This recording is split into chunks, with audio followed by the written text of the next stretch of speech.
মঞ্চের সামনে উপস্থিত প্রধান শিক্ষক এবং আমার সমস্ত সহকর্মী এবং শিক্ষাকর্মীবৃন্দকে আজ শিক্ষক দিবসের প্রাক মুহূর্তে অভিনন্দন। এবং মঞ্চের সামনে উপস্থিত আমার স্নেহের ছাত্রছাত্রীরা, তোমাদের জানাই আমার অন্তরের ভালোবাসা ও স্নেহ।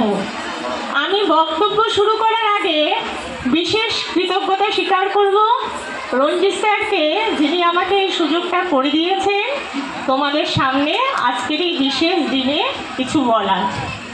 তো আমরা আজকে এখানে উপস্থিত হয়েছি সবাই জানো শিক্ষক দিবসের প্রাক লগ্নে। যেহেতু কালকে শিক্ষক দিবস উপলক্ষে বিদ্যালয়ে ছুটি আছে, তাই আমরা আগাম শিক্ষক দিবস উদযাপন করছি। সারা ভারতবর্ষ জুড়ে মহান শিক্ষক সর্বপল্লী রাধাকৃষ্ণনের জন্মদিনকে কেন্দ্র করে 5 সেপ্টেম্বর আমরা সবাই কিন্তু শিক্ষক দিবস উদযাপন করে থাকি। তাই এই শিক্ষক দিবস উপলক্ষে আমার কিছু কথা ছোট্ট বক্তব্যের মাধ্যমে তুলে ধরব। একজন শিশু যখন পৃথিবীতে প্রথম আলো দেখে তার বাবা মার হাত ধরে, কিন্তু এই পৃথিবীটাকে চিনতে এবং জানতে বোঝে একজন শিক্ষকের কাছ থেকেই। কিন্তু শিক্ষক একজন জ্ঞানশূন্য মানব শিশুকে শিক্ষার আলোতে নিয়ে আসে, তার বিভিন্ন চোখে বিশ্বকে দেখাতে চেনায়। তাই শিক্ষক হচ্ছে আমাদের জাতির মেরুদণ্ড। বর্তমান প্রেক্ষাপটে একজন শিক্ষক হবেন বন্ধু এবং অভিভাবক, কিন্তু এই বন্ধুত্বটার মধ্যে সীমারেখা থাকাটা খুবই জরুরি। আমার মনে হয় শিক্ষক এবং ছাত্রের সম্পর্কটা হবে অনেকটা জল এবং পাত্রের মতো। পাত্র ছাড়া যেমন জল ধরে রাখা সম্ভব নয়, তেমনই কিন্তু শিক্ষক এবং ছাত্রর সুসম্পর্ক বন্ধুত্বপূর্ণ না থাকলে শিক্ষা অর্জন এবং বিতরণ কোনোটাই কিন্তু সম্ভব নয়। তো আমার ছোট ছোট ছাত্রছাত্রীরা, এখন আমি যে কথাগুলো তোমাদের সামনে বলবো খুব মন দিয়ে শুনবে। আমি একজন সাধারণ শিক্ষিকা হিসাবে যে কথাগুলি বলবো সে কথাগুলি হয়তো তোমাদের কাছে অসাধারণ হয়ে উঠতে পারে। If you are born like a gentleman, it is an accident. But if you are die like a gentleman, it is an achievement. তাই যখন কোনো কিছু তোমরা সিদ্ধান্ত নেবে, খুব ভালো করে চিন্তা ভাবনা করে সেই সিদ্ধান্তগুলি নেবে। সবাইকে সম্মান করবে, বাবা মা, শিক্ষক শিক্ষিকা এবং যে অপরিচিত লোকদেরও তোমরা সম্মান করে চলবে।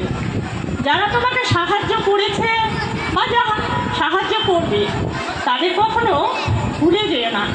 একটা কথা মনে রাখবে, তোমরা এখানে সবাই কিন্তু ফার্স্ট, সেকেন্ড বা থার্ড হতে পারবে না, কিন্তু তোমরা চাইলে ভালো মানুষ হতে পারবে। পাখি যখন গাছের ডালে বসে, সে কিন্তু ডালের উপরে ভরসা করে না, সে তার ডালার উপরে ভরসা করে চলে।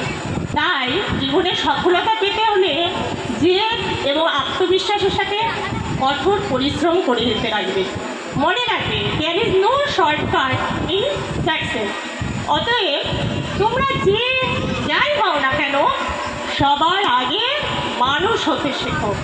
আর আমি পরিশেষে একটা কথাই বলবো, তোমরা যে যাই পেশা বেছে নাও না কেন, আমার মনে হয় শিক্ষকতার পেশা জীবনের অন্যান্য যে কোনো পেশার থেকে মর্যাদা সম্পূর্ণ এবং সবার উপরে।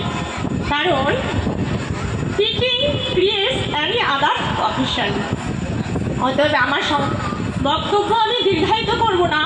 ও আর একটা ছোট্ট কথা, এখানে অনেক অভিভাবক আছেন আমি দেখতে পাচ্ছি, তাদের উদ্দেশ্যে আমি একটা কথাই বলবো, বাচ্চাদের হাতে 15-20 হাজার টাকা দামের স্মার্টফোন তুলে না দিয়ে তাদের 100 টাকা দিয়ে বাজার থেকে একটা বল হাতে তুলে দিন।